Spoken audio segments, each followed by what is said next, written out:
Good evening all, and thank you for joining us for our second Live on the Sofa with event. Tonight we are joined by Charlie Austin, and in case you missed it, last week's edition with Lee Peacock is over on our Facebook page, so the recorded version is there if you want to have a listen. Just a quick note before we start, we are raising money for the Prospect Hospice, so all of the live stream events we're putting on, we're hopefully going to raise a bit of money for the Prospect Hospice as well. So if you can and are able to do so, please go over to the Just Giving link and donate.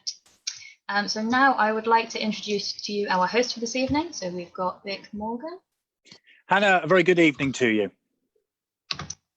So I will just join your video, Vic. Oh, can you ask me again? There you go. There you go. A very good evening to you, Hannah. Yes. And I will also join Charlie's video now. Hello. Hello, good evening. How are you? Yeah, not too bad, thank you. Right, I will now be leaving you both for a little bit of time, and I will leave Vic to host the interview.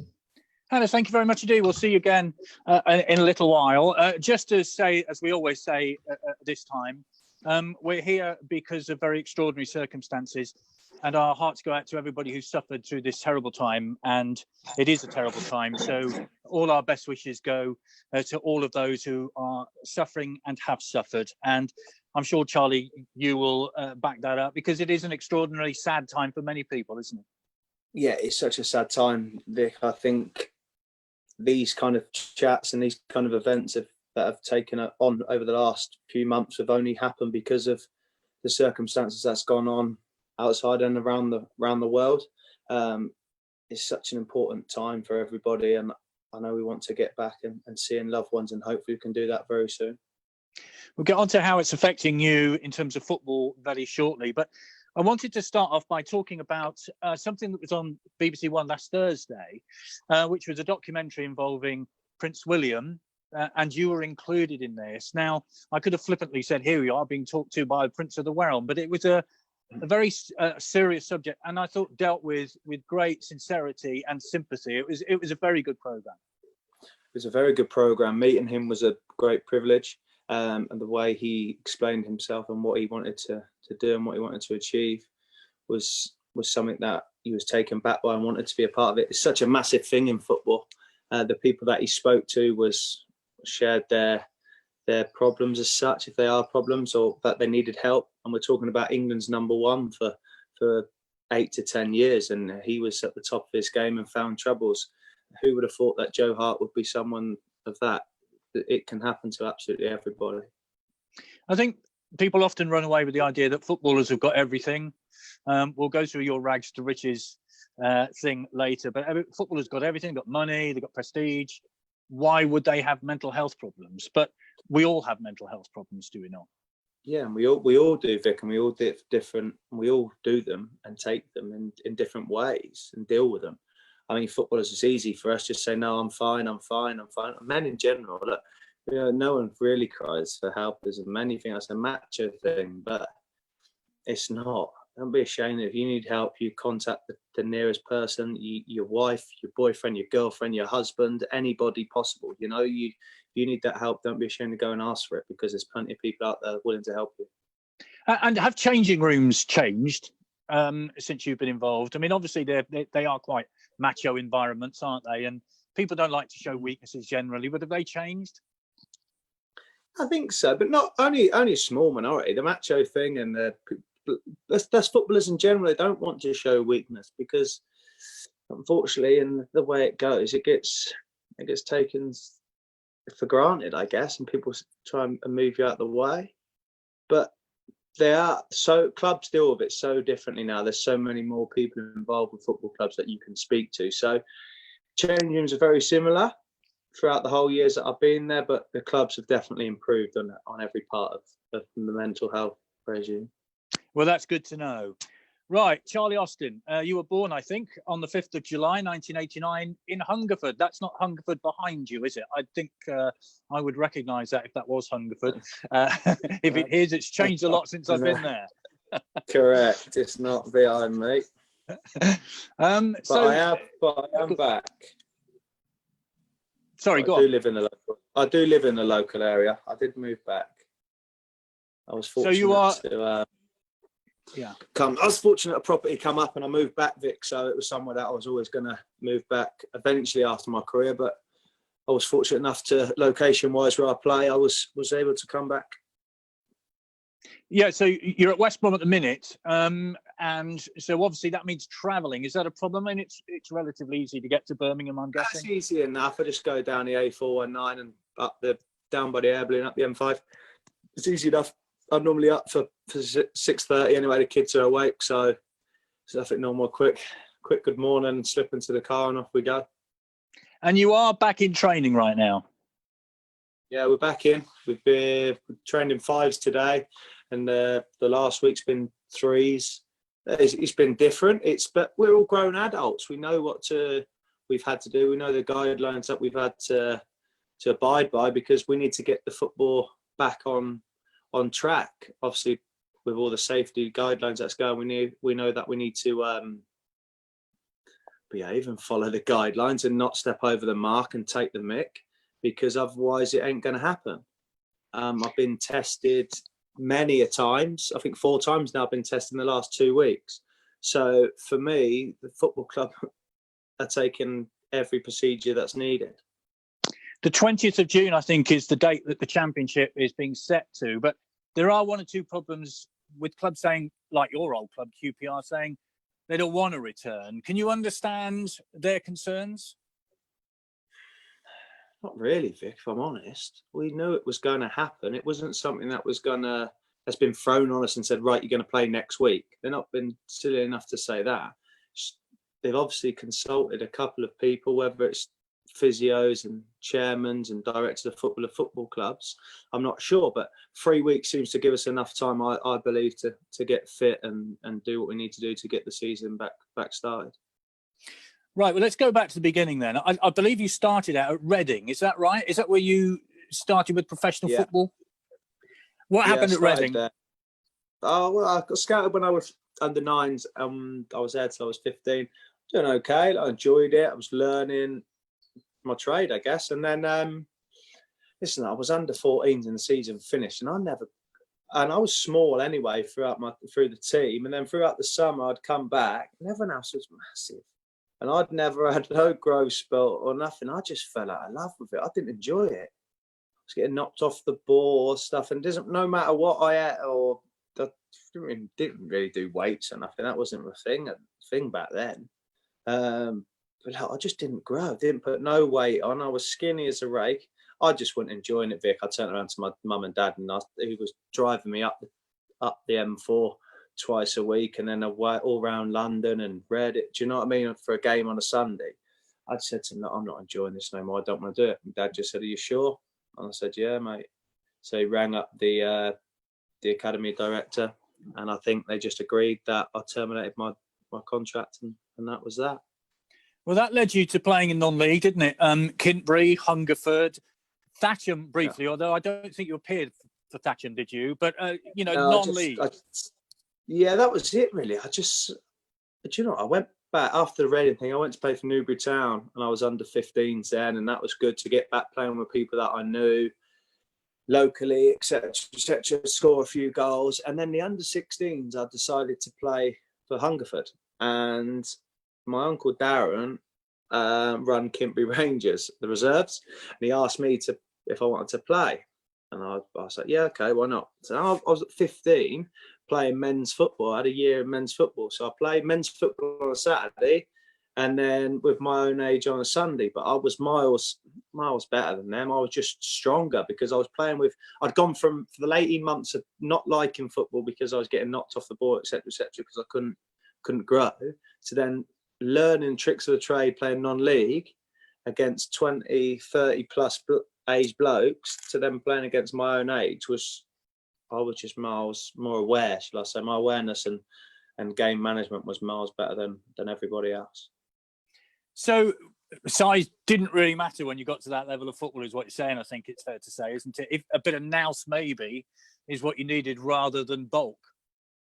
Yeah, that was it. And then and just learning the game, see. And then after my first year in men's football, I then had a growth spurt I'd left school. I started working on the odd for my old chap, so I was putting a bit of size on, manual labour and stuff, which I enjoyed doing. And then I played again my second season in the reserves, and that was it. I just kind of just took off, really started scoring goals in the non-league, and then that was it. The next season I played in their first team and scored 27 goals in my first season for them in their first team, and that was it really. That was it for me. There's a guy that was from around just in these parts now, I speak to quite a bit now, Mesa Braidwood. He always said to me, he said, if you don't make money out of football, I'll eat my green coat. He used to love this green coat. He used to have this green trench coat. That's what he used to say to me when I was 17. He said, if you don't make money out of football, I'll eat this coat. And that was before I knew about anyone would get paid in the non-league. I was playing for Kimpbury. I didn't think you got paid for playing for Hungerford.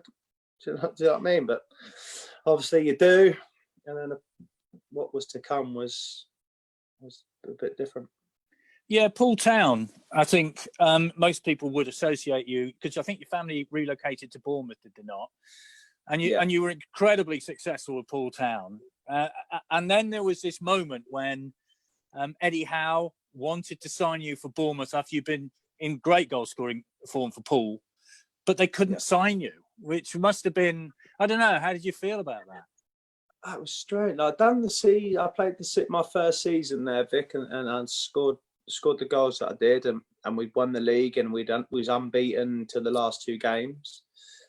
And he came back, and we played a pre-season game against Bournemouth, and it was obviously Bournemouth did do a lot for the local clubs in the area. You know, they play pre-season games to get the non-league to have money into their hands, in their pockets and stuff, to give them a bit of a boost.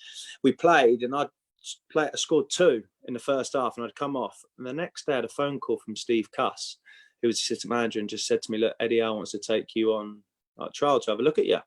I was like, okay. Obviously I had to say to my dad, look, this is what's going on. He said, yeah, of course. Like, I was fortunate I worked for my dad, so he supported me for the 6 weeks that I was there. And I always say to this day, Vic, that if I didn't go to and have the 6 weeks there, then I wouldn't have been able to achieve what I did, and that wouldn't be able to give me the stepping stone. Because when I went back to play for Poole Town via pre-season, via the start of the season I had, I was miles fit. I was miles fitter, miles stronger. Not all so much better. I was playing with better players throughout the week, but I was 2-3 yards fitter than everybody. And not as quicker, but fitter, as well as knowing it up in the brain as well. And when I went back to Poole Town, that's why I scored the 18 goals in 11 games before I eventually moved. I guess the physical fitness leads to the mental fitness. Is that fair to say? If you know your body is up to it, the mental side of it can then come in and say, I can play the game properly. But then I was getting tested in different ways, because you got to understand, non-league, Vic, you're only training twice a week. And in pre-season wise, I was training every day, double sessions with Bournemouth. My body went to, as mad as it sounds, went to places that I didn't, fitness wise, didn't think it would, because I never lifted a weight or anything like that. I wasn't into none of that kind of stuff, even not as much now, but even when I eventually signed for Swindon, I never lifted any weights then. But I just got fit, and like you say up there, my game awareness just improved, and that's what helped me take the next steps. In terms of what happened with Bournemouth, then there was an embargo on, I think, wasn't there, that they couldn't sign players. How disappointed were you by that? Do you know what? Right, the week before, my dad had a phone call from Mike Fowler, who was a Swindon scout, and he was my district manager when I was under 10s, like in the Newbury district schools.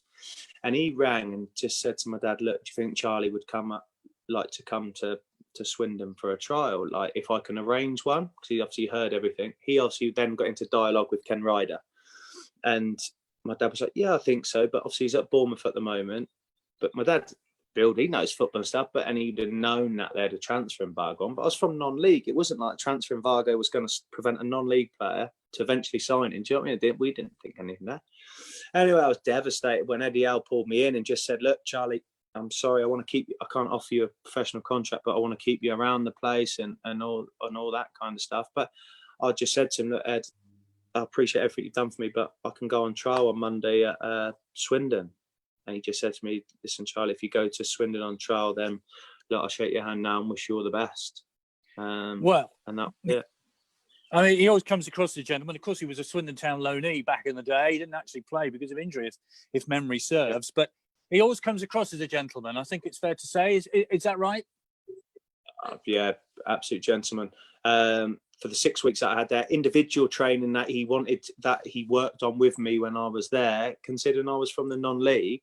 Yes, he was looking to sign me. I remember being there. It was like 5 or 6 lads was coming in from non-league that they was obviously trying to sign on the cheap as such, and they was just coming in, then going away, coming in. But he seemed to just take a shine to me, and he always says to me that I had something that nobody else had, and that was and he had strikers that was there, Steve Fletcher, Brett Pittman. They had goals, league goals in there to their name. Do you know what I mean? Whereas I'd just come from non-league, and he just said that he's got something that I don't know what it is, but he's got something that no one else has. Just he does nothing for a training session and that, and boom, next minute he's banging them in the net where we didn't think would happen. So he was great for me, and we worked together at the next couple of stages, in my career. So then, Swindon. Those of us of a red and white persuasion will always remember when you first came, and there was this kind of buzz amongst the supporters. I was covering the games at the moment. There was this buzz at that time, and there was this buzz about you. I think you played in a couple of reserve games, and then, if I remember right, you came on late on in a EFL game at Exeter. You seem to have a thing with coming on at Exeter as for debuts. Yeah. Late on in the game, and then suddenly you're in professional football. How does that feel? It was crazy, right? I remember doing the trial, etc., etc. That was great, and then it kind of 2 or 3 days after, I heard nothing. And Danny Wilson ran me out of the blue and was like, "Look, we're going to sign you." I was like, brilliant. Arranged to go down, done all the stuff. I'm watching the first game. My first game I watched with my wife now, Bianca, in the stands was Wickham. I want to say it was 1-1, and they scored late on. It was an injury time. I think Wickham scored down the town end. And anyway, went into training the week, and that was it. Slow process. I almost thought naively that I would just go straight in and train, and that was it. I'd play, but I don't know why. For it took like 3 weeks getting, like you said, playing reserve games. I was scoring a few goals and stuff, and then I was named on the bench to Exeter away in the trophy, and I'd come on for Ben Hutchinson. I remember really late. That was like, but when I'd come on, they'd scored when I was on to make it 1-0. I was like, right, well, it's penalties. And then I was just like, I had no fear. What's going to happen? I said, yeah, I'll take one. And that was it. I just put my hand up, take the 5th penalty, and didn't even blink an eyelid, Good night for Phil Smith, who had a history of penalty shootouts, does he not? At Swindon. Yeah. Don't get me wrong. At the time when he saved that 4th one, I wanted all the glory because I was going to take the 5th one. Well, we'll get on to another of his famous penalty shootouts a little later. And then, of course, you go from playing for Kintbury Rangers, no disrespect, and then your league debut, your not full league debut, we'll get onto that in a second, but your league debut, you come on to at Norwich, at Carrow Road, for goodness sake. That's not a bad place to come on, is it? 25,000. They was winning the league, I think, at the time. I remember just going to warm up, and I just, at the first, sat down, and all of a sudden I had the Swindon fans singing Charlie, Charlie Austin. My mum, my dad and my grand was in the stands, and I couldn't believe it. Then Danny Wilson called me down and said, right, you're going on. I can't remember anything. I honestly can't. I just know I made my debut at there, and it just went boom. A blink of an eye went so fast. What about the pace of the game? I mean, from non-league to playing against Norwich City, how much quicker is it? So much quicker. It just took me by storm, I think. Like I said to you, I can't remember anything in the game. I can't remember anything of what happened other than Swindon fans singing my name. It was the first time I'd heard them sing my name, and I was like buzzing, overwhelmed of what was going on. And then to go on, I couldn't even tell you who I come on for. Like that was it. Yeah, I honestly couldn't. I was so overwhelmed the whole occasion, and we lost 1-0. I remember being in the change room and everyone was raging, and rightly so, because we went to the top of the league and got beat 1-0. But I think that just showed the character of the team at the time, and it showed that throughout the season where it took off from around about that time. You won't remember this, but I did interview you after the game, and you were a bit sort of if you don't mind me saying to you, you were a bit sort of rabbit in the headlights. It was kind of like, wow, what's just happened to me? Yeah, of course, because I didn't expect it to happen. I didn't expect it to happen so fast. Like I say, when I went in there, I thought, right, I'm going to train, then I'll be playing. And it took me a little bit. Then I got a bit frustrated after like the week leading up to that, because I wanted to play. I felt like I was training well, and I just felt like I brought something different than the other strikers that was there. Bill was there, and he started off scoring and that. But the others that were there at the time, I just felt I brought something different, a bit more different energy, and I wanted to play. I wanted to show myself. I didn't just want to use the 9-month contract that I was given to just pass me by. I wanted to grab it with both hands and try and achieve my boyhood dream. Now, a pretty torrid journey to Carlisle follows. And I'll tell you what, I worked all night and then drove to Carlisle for that game. And it was in pretty horrendous conditions. You might well remember that flooding in Cumbria was really, really bad at that time. And there was some doubt as to whether the game would take place, if you remember rightly. For your point of view... we stayed up the night before in the hotel. I shared a room with Michael Tim. Well, I was on the way up, right? And my dad, like I said, my dad and my grandpa and my mum always come to the games at the start. It's a very proud moment, obviously, for the family and stuff. And all the way up there, they come.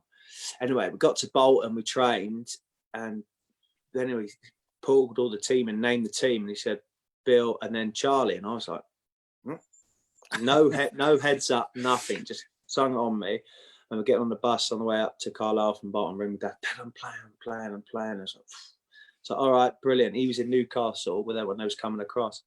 Get to the hotel, and I shared a room with Michael Timlin. I remember getting in the room, put the telly on, and the pitch was flooded. We just must have caught the back end of like the news, Cumbria News or something. I was just like, how's your luck?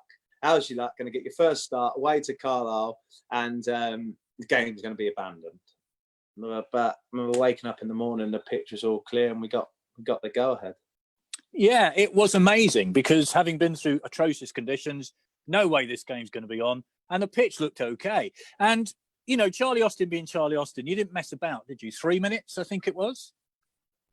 Yeah, 3 minutes. I remember being in the changing room before, and Cy Ferry and Scotty Cuthbert were giving me all sorts. In the big league now, mate.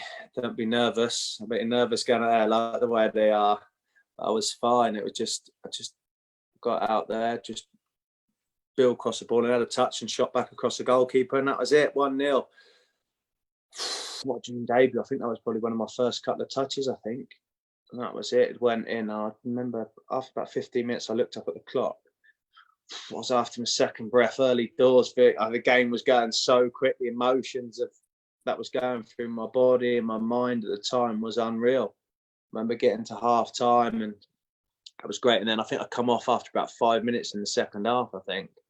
The second half was so long, but to win 1-0 and to score on my debut was an amazing feeling. To do it in front of, I think it was about 500, maybe even might be doing disjustice here, my 500 Swindon fans and my parents, and to score, like I say, score on my debut, it was an amazing feeling for me.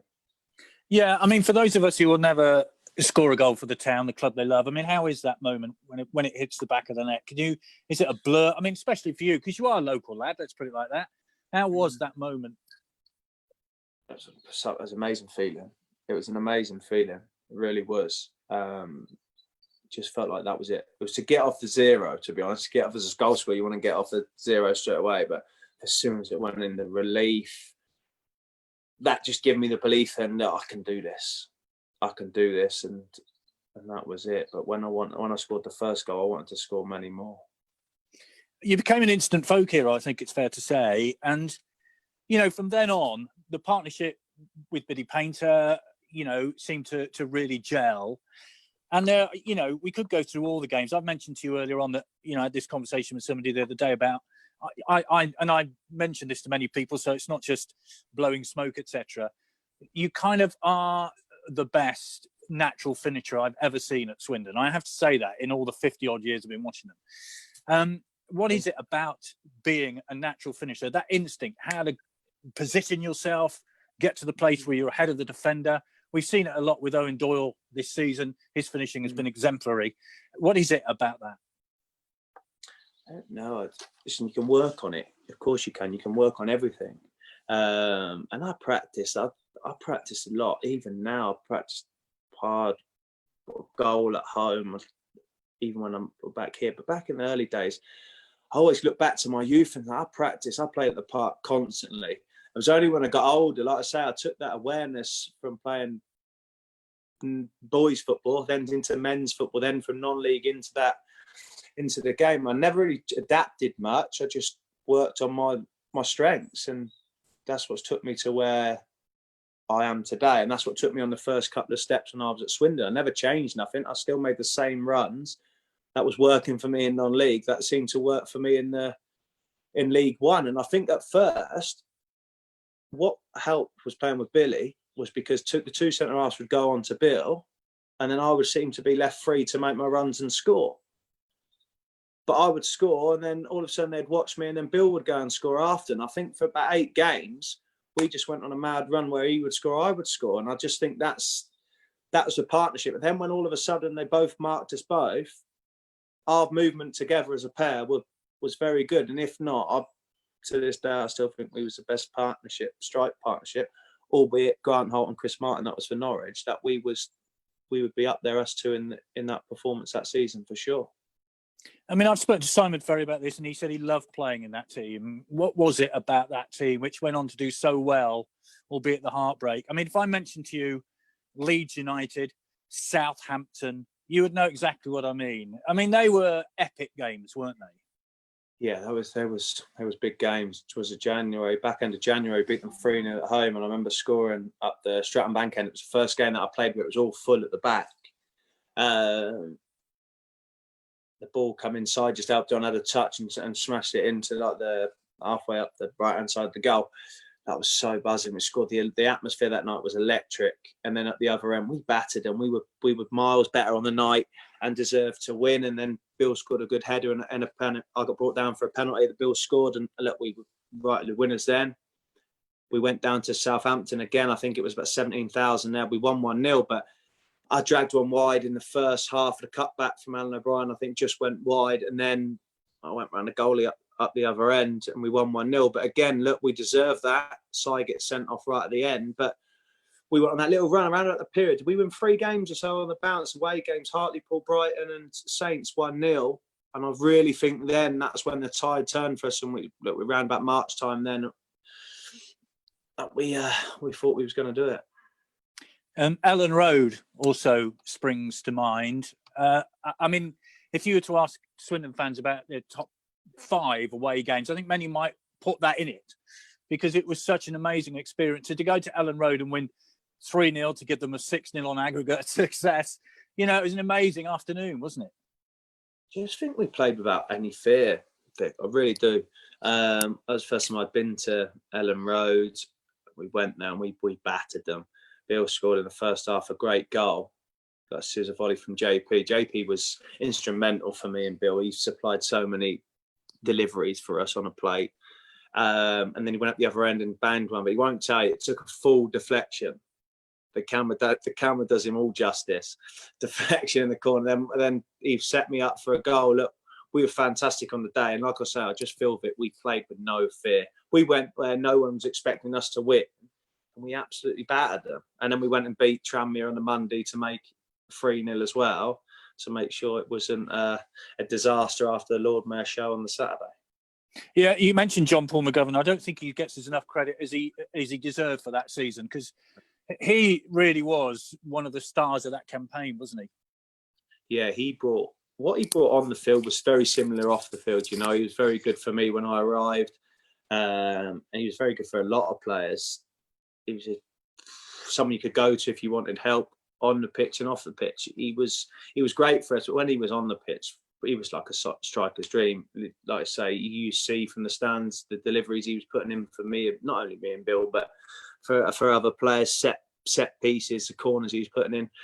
He probably didn't get the credit that he did, but I don't think, Vic, a lot of us did. If I'm honest, it's easy to see me and Bill score the goals we did, and Si come through and Wardy do that. But you could go for every one of the playing staff that was involved that year, and everybody played their part. So to those semi-finals against Charlton, both wonderful games. Of course, the home game, a narrow victory, but a victory nonetheless. Danny Ward really showing that night, I think, what a quality player he was and what a quality signing he was. What was the mood in the camp after that game? I think it was disappointing. As mad as it sounds, it was disappointing because we should have. I missed two good chances in the first half, and then obviously Vince missed that chance right at the back end to make it 3-1. So I killed a tie.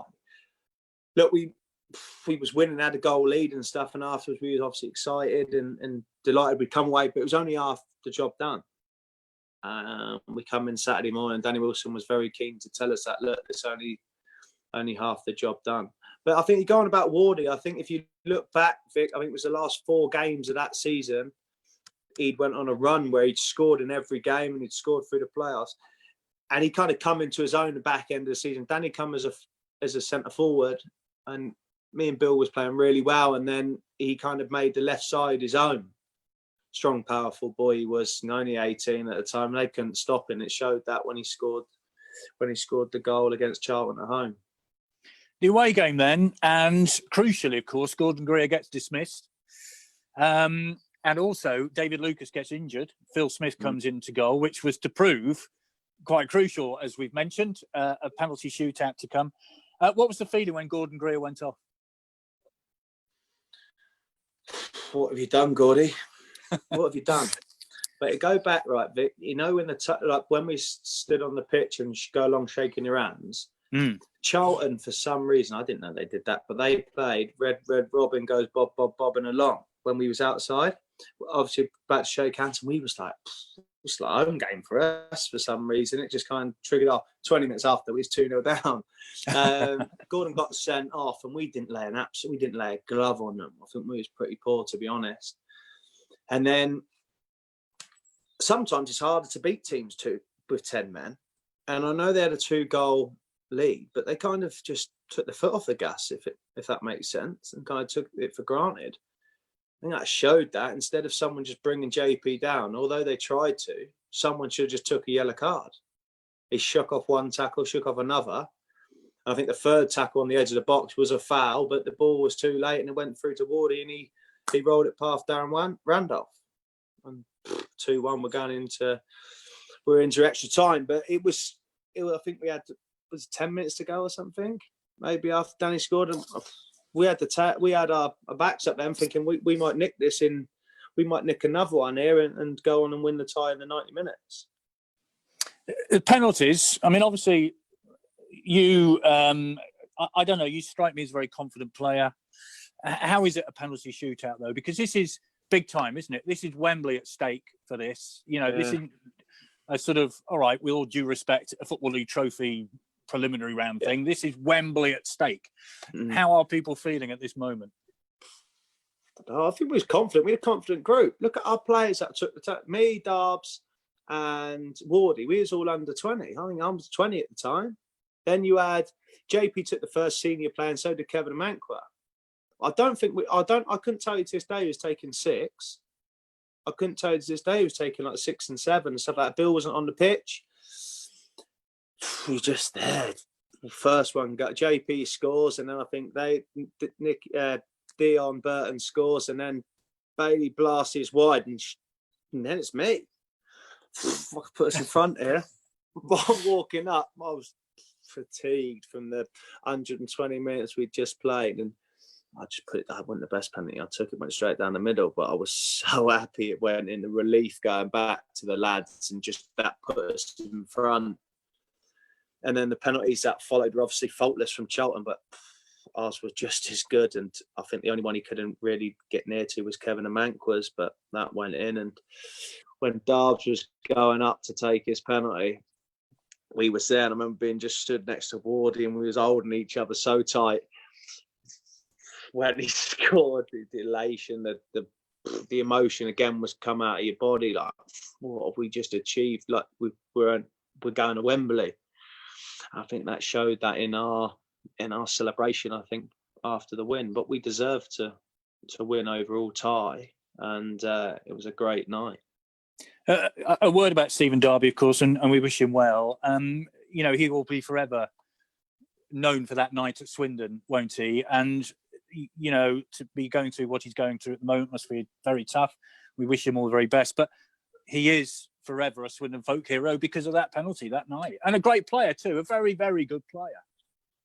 Very good. And like you say, remember when I said to you that everybody throughout the team who played that season, it's either Darbs, he scored the winning penalty, but I still, my agent is friends with Darbs and I keep in contact with him and how he's getting on, etc. But he come in, he played left back, he played right back, he played in games, he played key roles. When we played Leeds away, he was instrumental. When we played them, we were so solid. But Darbs was a good player for us. He was coming for Liverpool. He hadn't played in the Champions League for Liverpool at such a young age if he wasn't a talented prospect. So to Wembley then, and those Swindon fans who are there, you know what I'm going to talk about now. That moment, which I'm sure forever haunts you. I know I saw your reaction afterwards, and I know how it hurt. Take us through that moment. You're clean through on goal. Everybody in the stadium's going, it's Charlie Austin. It's 1-8. What's happening? And then the bobble. I know, take us through it. Honestly, I was going through on goal and I was just there on the corner. I'd seen the finish so many times. Just open the right foot and guide it in. He's going to go drop down to his right, and this is just going to go. I've only actually got to hit it straight, and he automatically goes down anyway, so it goes in. As soon as I hit the ball, I knew something was wrong because it just darted off, and I thought that's not right. But it was too late to do anything like that. It'd gone wide. I just missed a golden opportunity to put us 1-1. I think it was our only actual opportunity before. We hadn't had one before then, and it had almost been, Vic, and how it felt afterwards. I still think to this day, I had a shot on the edge of the box right at the end, and I ended up slipping and Ford kind of fumbles it away. I do believe if I scored then to make it 1-1, we would have went on to win. I do, even though we was very, very poor on the day. I don't think we give ourselves any credit to walk away with, and I just feel like we probably undone everything that we'd done throughout the season to get to that point, and we just got caught short, and Millwall probably done us on the experience on the day.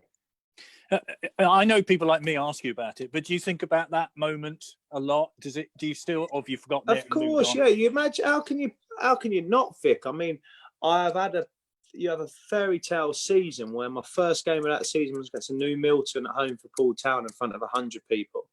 I then go and sign for the local team from where I live now and from where I grew up. I go and have the season that I do where I score 20 goals and be involved with a team that gets to Wembley. It's fairy tale stuff. It's there. And then not everything has a happy ending. The perfect happy. They'd have made a film after the first season. Do you know what I mean? Boom. It would have been. Yeah, it would have been extraordinary. The film crashers come in and rip the script up, and that was it. And unfortunately, look, we didn't achieve. I don't think in the second half of the season, we was very close to achieving the goal. But I think if you ask the Swindon fans and Danny Wilson, the players at the start of the season before I arrived, what was the goal? Would it be finish fourth in the league, fifth in the league, and then go on an unbelievable run and unfortunately get beaten in the playoffs? I think they'd snap your hands beforehand. Yeah, I think it was 5-0 at Gillingham on the opening game of the season, defeat for Swindon, and nobody would have put money on them then, I think. Yeah. Just on the lighter side of life, who would have played you in the film, by the way? Had they made the film about you? Oh, I don't know. That's a tough one. I don't know. I like Russell Crowe, me. However, yeah, I like Russell Crowe. Let's go with that. All right, fair enough. Okay. But you'd have to have the younger pill, so. Russell Crowe's a Gladiator, though, Vic. Okay, fair enough. Yeah. All right. So that season obviously ends in great disappointment. And then there's a great deal of optimism about the following season. Yeah. But as we know, it didn't quite work out like that. I'm going to say to you, second season syndrome. What happened? Where did it all go wrong? Why did Swindon go from virtually being in what is now the Championship to then slipping down to the next level? What happened? We lost two big characters, and we really did. The nuts and bolts of it is that we lost two big characters. And when someone says you take 28 goals out your team, massive, but then you lose your captain as your focal point, as your centre half, as your solid man, as your leader. We just didn't replace them. And not only that, did we not replace him. Gordy was a leader, but Bill was a better leader in a certain way, because if there was any friction in the change room, Bill would have that stamped out. He would make a laugh and a joke about something, and it would bring the group all together. And we never replaced characters like that. We brought people in that wasn't probably right for the team. It probably wasn't the right way we was going, because we had a younger team then, and we brought in older players that never helped us. Right. So in terms of the dressing room, how was it? I mean, was it a fractious dressing room? Were there groups? What happened?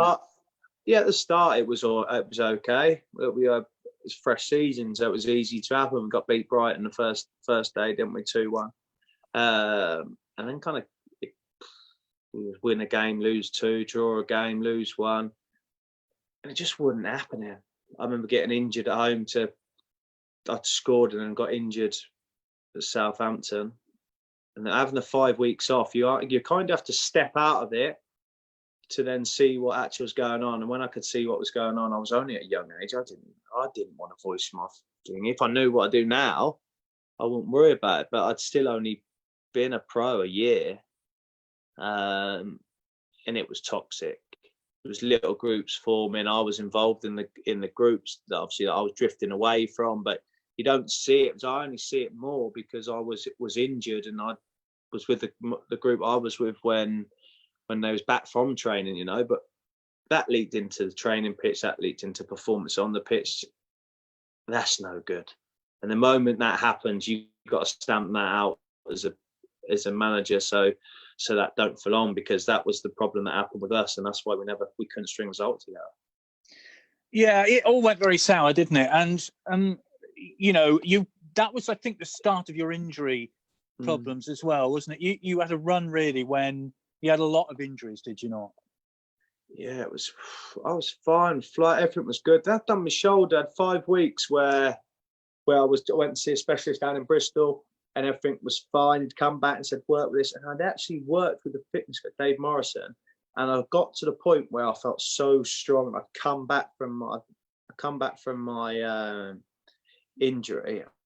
I scored straight away at Peterborough in that mad game where we'd got beat 5-4. I think I was on the bench my first game back. I think we was 3-0 down, and Danny Wilson put me on after 20 minutes. I didn't know what was going. He just chucked me on. We went up goal, and I'd scored in my first game back, and that was it. But injuries are part and parcel of football. What can you do, Vic? Then, obviously, January comes around, which is transfer deadline time, isn't it? And there were 1 or 2 clubs sniffing around. What was your thought at that time? I'm guessing you wanted to play as high as you possibly could. Did you want to leave Swindon? What were your thoughts? At the start, around December time, the back end, I remember after December time coming through that bit, I just thought, Hull showed an interest, and I was like, right, let's just go. Let's go and play Championship. Let's go and play. Want to go? I went to see Danny Wilson, said, I'm disappointed the club had obviously not thinking about letting me go. Give me the biggest rocket I'd ever received. My first one in the professional game. And I kind of come out there, gone in thinking I was going to tell him this, that, and the other. I'd come out there like a 6-year-old boy had just been told off, going into the sweet jar at home. The next 2 weeks, I just thought, I have to get my head down here, see where we go. Don't worry about it. And then I'd done something stupid that I'd never thought I would. That's the one thing obviously I regret when I think back at things, the way I handled it. But I was only young. Me and my agent were only young. I was 21. He was 24 at the time, naive as such. But the more I learned about things in football, I'd have probably moved anyway. But I put a transfer request in, and I basically undone everything that I felt like I'd done for the last 14 months. I just kind of threw everything back into the fans' face, because from how I see it now, and probably didn't see it for a long time, only until I probably moved to QPR and realised that the Swindon fans see me as as one as their own, as someone they could relate to, that would be sat in the stands with them. That's how I'd seen that.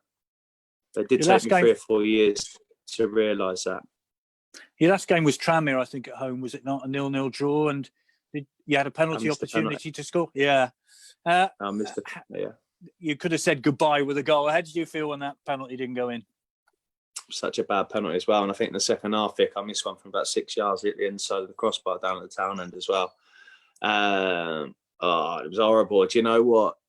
It was horrible. I remember having a shot, and I remember kicking the bottom of their centre-half's boot, and I was on the deck. A Swindon fan started singing something like, "You're not moving," or something like that. "You're going to stay here," or something along them lines. And I was thinking, what have I done here? What have I done?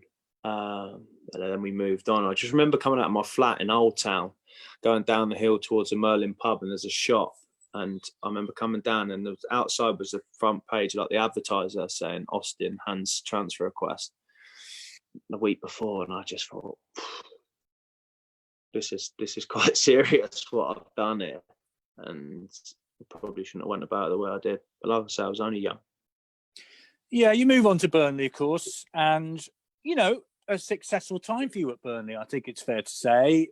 And I get the regret in your voice, and it's very honest of you to say that, because you come across with a very honest way of saying that you actually regret the way it was, and it would have been nicer to have done in a better way. But anyway, time moves on. You go to Burnley, and you do okay at Burnley, don't you? I mean, I think it's fair to say you had a decent time up at Turf Moor.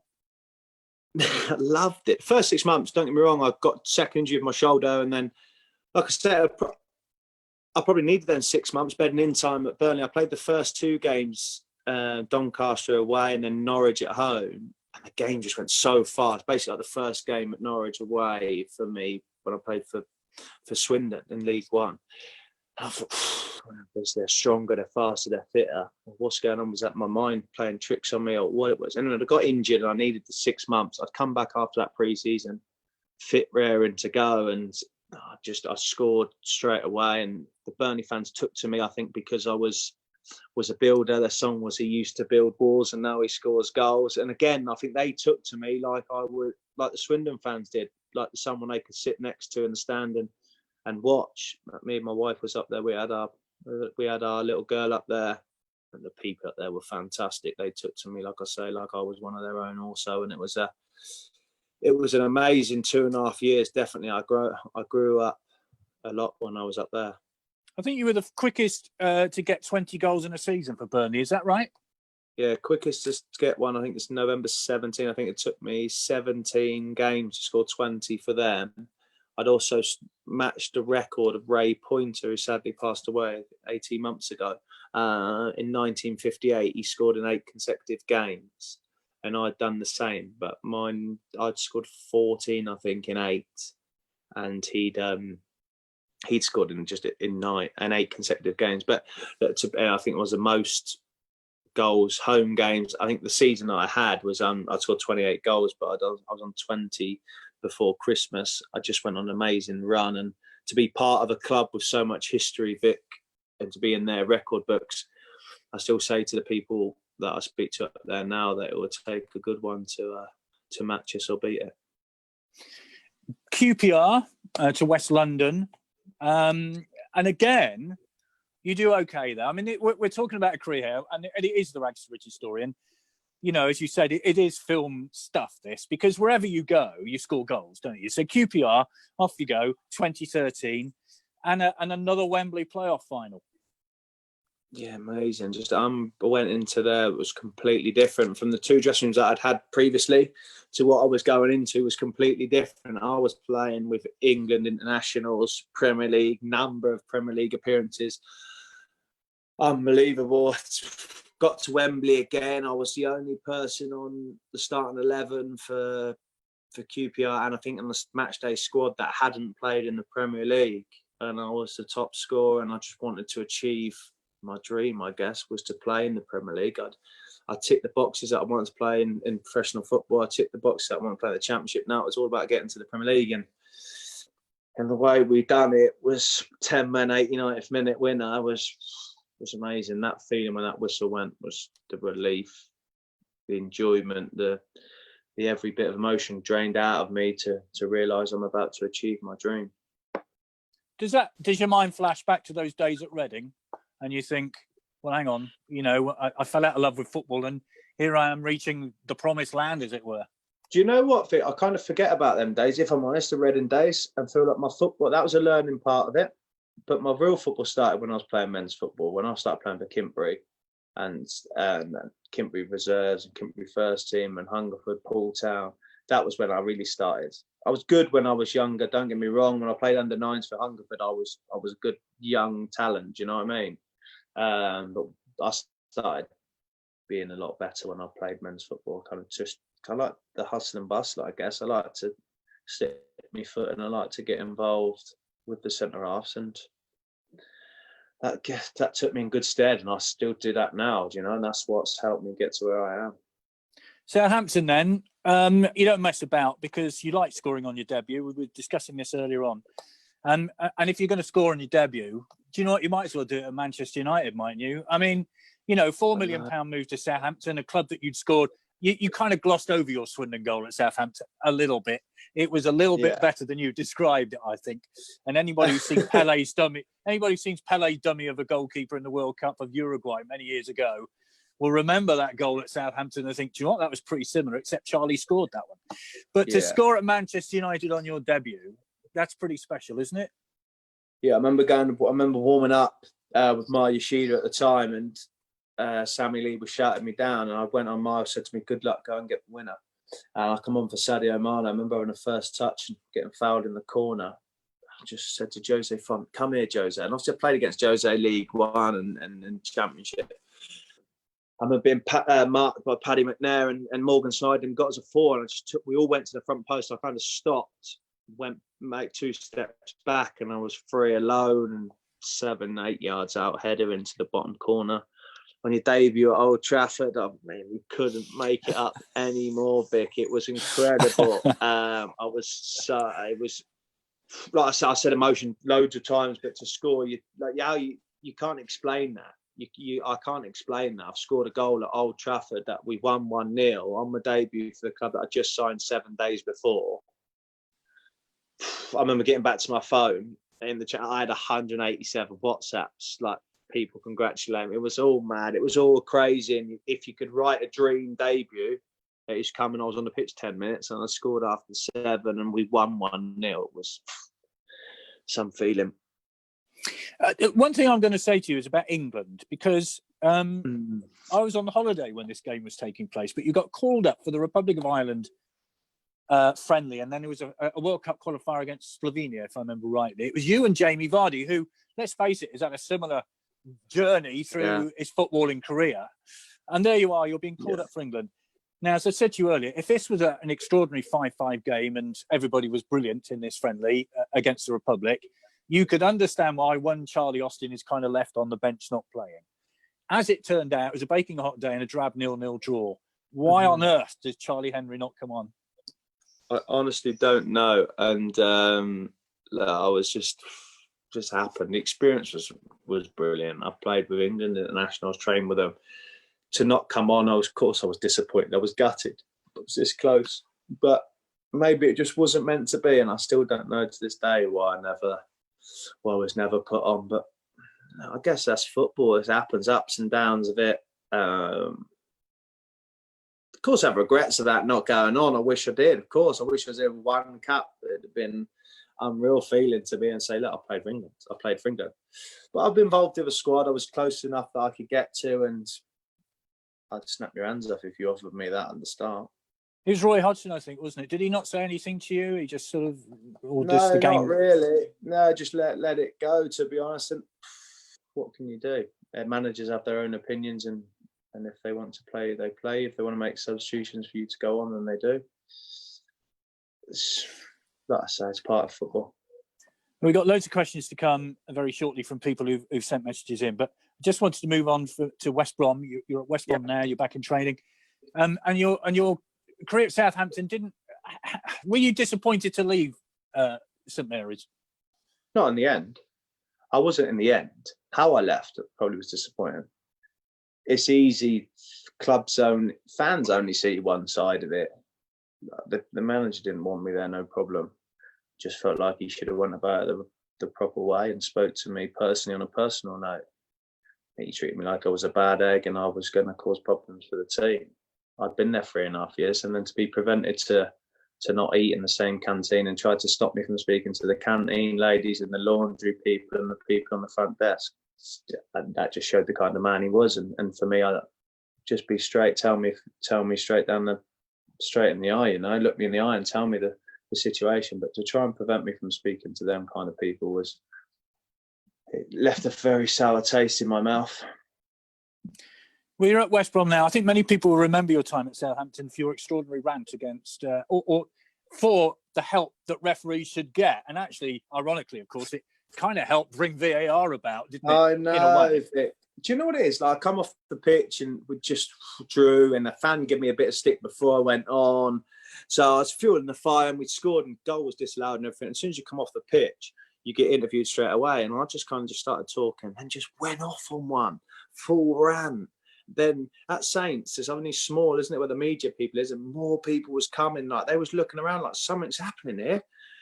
All of a sudden, there's like 40 people just around this circling the area. And I was thinking, I'd come away after what I'd said. If Mark Hughes went to me and said, "What have you just said?" I said, "No, nothing. I had a shower, got dressed and everything. He'd come and see me." He said, "Charles, I just had to agree with everything you've just said on there." And it was just, I don't know, just one of them things that just happened. I think I got a lot of plaudits in a way for just speaking how truthfully I did and how honest I did. I wanted VAR to come in and help the game, not cause the biggest stir it has. Yeah, I think the point is that you weren't criticising referees. You were saying they needed help, and I don't think many people would argue about that. VAR is another subject, which is for another day, I think, because we could talk about that all night. West Brom, how's it going? Yeah, it's good. I think we set out our goal at the start of the season, what we want to achieve. We're on track to do that. Hopefully, when the season gets back safely, we can tick that box off and achieve what we wanted to do. There's a great bunch of lads there. I feel like the feel is very similar to when I was at QPR. The lads are very experienced and know how to get the job done as such, and that's what I think we're going to do this season. Albeit it's going to have a lot of hard work. We've got a great manager, great coaching staff, great bunch. The club's fantastic, to be honest with you, and it's a very a working class football club where everybody puts in the hard grass and the hard miles, and like I say, everyone wants to achieve the dream for the football club this year. And Charlie Austin back in the Premier League whenever next season is. Nobody has a clue when that's going to be, but that would be rather nice, wouldn't it? Yeah, I'd like to have one more good go at it, definitely. I feel like I've got unfinished business in there. I'm going to score a few more goals to help us get to where we need to get to, and then a good pre-season under me belt, and we can kick-start the season whenever that is. I mean, I've got to ask you this question because every Swindon fan would want to know this. Peter Norris from the Supporters Club asked me to ask you whether you'd ever go back to League One. And I think you know where this is leading, don't you? Those shirts behind me, would there ever be a day when you might be donning that one more time? I don't know, Vic. The club are going in a different direction, and Richie's doing a fantastic job. I spoke to him last week just to congratulate him when it was all confirmed that the club was promoted. They're doing a fantastic job. He's got the club, him and Noel Hunt have got the club going in a direction that excites fans. I know it almost might have been a slow start, but they certainly got it motoring, and the biggest thing they had was a goal scorer, but they didn't have one. Owen Dawes scored the goals he did, but they didn't just have one. They had a backup one with Jerry Yates as well. And that speaks volumes, you know. Lloyd Isgrove, Michael Doughty, they're not League Two players, Vic. Do you know what I mean? They're not. I played with Izzy at Swindon, and he was very fortunate not to sign for Bristol City 3.5, maybe 2.5 years ago, because he got injured against Arsenal in an FA Cup game, and that prevented him going to Bristol City. Like, he's not a League Two player. He shows his class in that when he's played for Swindon this year. So look, I don't know that is the answer. Who knows what will happen in the future? But my goal at the moment is to get to the Premier League or West Brom. Of course, yeah, absolutely right. Charlie, thank you ever so much. And as I said to Lee Peacock last week, we're always grateful that you're honest, because you are being honest about your career, and it has been an extraordinary career. Those of us who followed it all the way through, because of obviously playing for Swindon, have been delighted by your success. So I really appreciate your time this evening. And I know Hannah is going to come back on and ask you lots more questions, if you don't mind sticking around for a little while. Yeah, no problem. And here is Hannah. But thank you once again, Charlie. Thank you very much. Yeah, no worries, Vic. Yeah, we've had the questions coming in thick and fast for you, so I hope you're ready for them. No problem. So just to start off, Emma has asked, how is life in lockdown? And what have you been doing to keep busy? Well, the first couple of weeks was okay. It was quite nice. Spend time at home with the wife and the kids. And then I needed to get back to training and stuff like that. Was at home. But I tell you what, I take my hat off to the teachers. Mr. Austin is definitely not a teacher. Some kind of normality getting back to is the way forward for me, Hannah. Definitely welcome. So a question here from Tim. So what was your favourite goal you scored at Swindon or elsewhere, or both?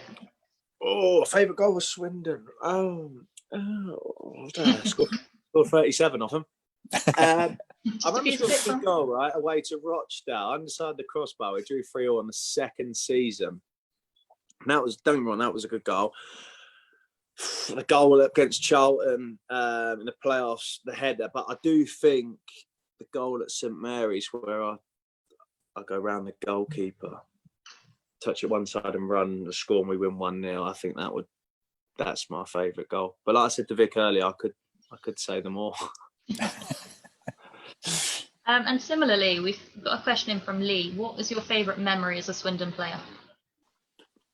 From the season, from the start to the night after the Charlton game. Forget about the next bit. The whole lot. I think it's hard to put it to the moment. I think there were so many throughout that season. My first one at Carlisle, my first goal at home, Huddersfield, Leeds 3-0 at home and away. You're asking me, I can't pick one. I was very fortunate to be involved in a team that created so many memories.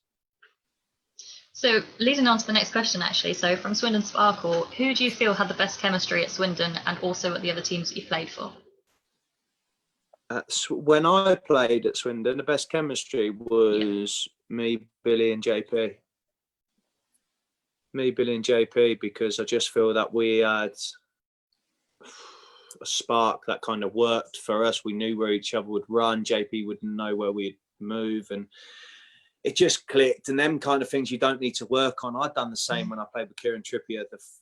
80 months later, when I was at Burnley, I used to make moves with Jay Rodriguez, and Kieran Trippier used to whip balls in. And obviously he's gone on to have a career, played for England, scored semi-final for the World Cup. He's now Atletico Madrid.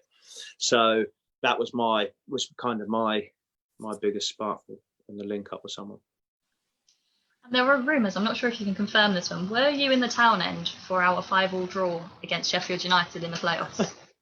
No, do you know what that was, right? Do you know what that was? I'd got sent a photo from a mate of mine who was there. So I was watching that home there, so I tweeted it. Then everyone was going mad, thinking I was there. But unfortunately I wasn't, but I did watch the spectacle at home. Very nice, very nice. So we've also got a question on Twitter from Alan. He says, he's seen several talented players in the Hellenic and Southern leagues. Why do you think there aren't as many players making the jump into league football like you did? Good question. I think there is, but maybe not around this area. No, but there's a lot at stake. There's a lot at stake for people to take chances on non-league players now, but they're not all. It's not a nice thing to say they're not all going to turn out like me. Do you know what I mean? I don't mean that. It sounds quite out. I don't mean it like that. But it's not every non-league player you take is going to turn out to be a Jamie Vardy or a Charlie Austin or Michael Antonio. Do you know what I mean? It's not always going to be like that. So maybe a lot of people do background checks on them. They do actually watch them, but ultimately they might not make the grade, and so it's probably not worth taking the punt on them. Do you think, given recent times with obviously the COVID situation, there will be more players coming through from the lower leagues? Yeah, I think so, and there's a possibility for them that it will happen. But then there's also, as you say that, Hannah, there's a lot of younger people, unfortunately, that are going to get released from top end clubs at the age of 18, 19 that are going to be available as well. So I feel like they're also maybe going to get the chance to go, because it's mad to sound, who'd you pick? An 18, 19-year-old that's been released from Premier League club, Championship club, or someone that you can go and get from, unfortunately, the Hellenic League or the Southern League. It's just, that's the way football works. It's just a full business. Definitely. So Jason has asked, who has been your favourite manager to play under? Oh, that's a tough one. I read that. I seemed to play my best under him. Scored 20 goals under him in the Championship. Scored 18 goals for him in the Premier League. He gave me confidence that no one else did. But then, and every time when we got promoted, he said to me, leading into pre-season of the Premier League, he said, "Don't worry, Chaz, whoever I bring in, don't worry, you're going to be my number 9, you're going to be my striker." Oh, me, I was just walking around that with my chest pumped out, thinking, he's got my back, I'm going to go and show him that I've got his also, and that was it. He was the best for me. Can you tell us who the worst manager to play under was?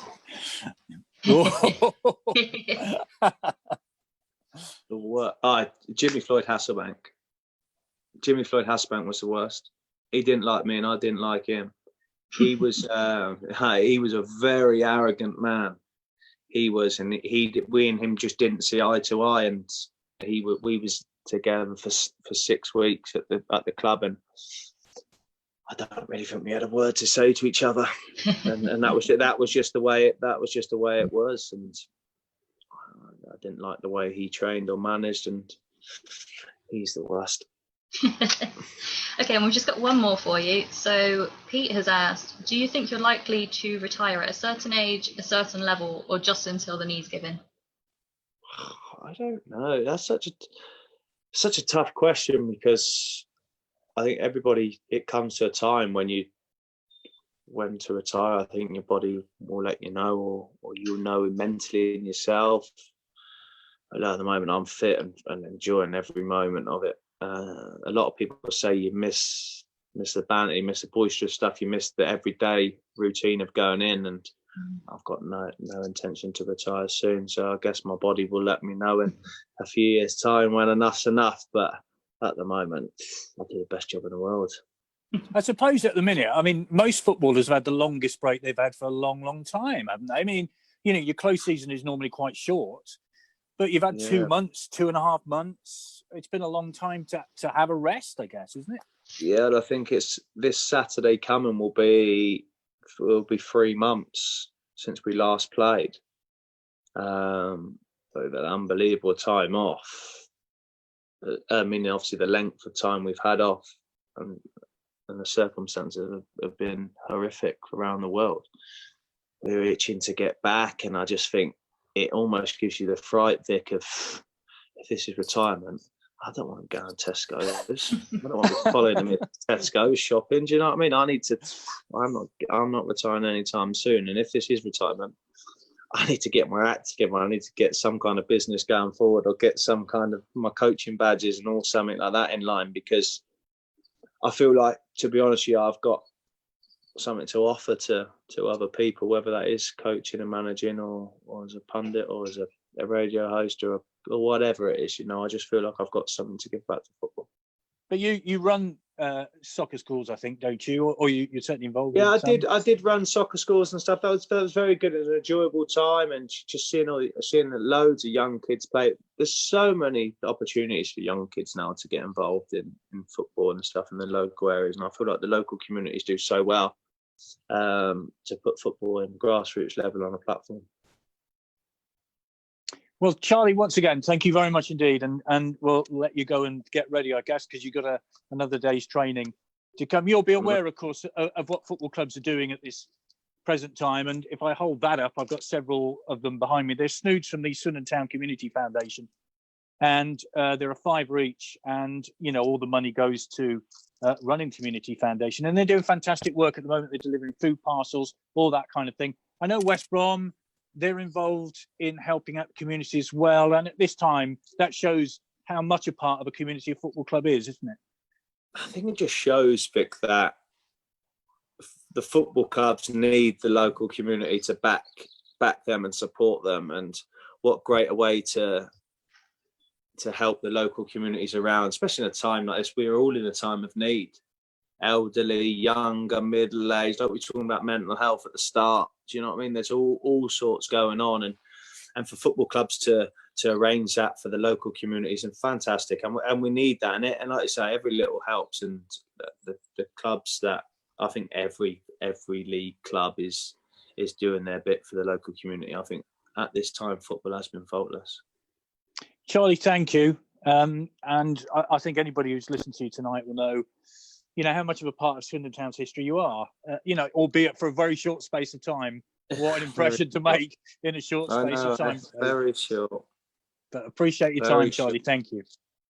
No problem, Vic. I appreciate it. Cheers, Hannah. Thanks very much. See you later. See ya.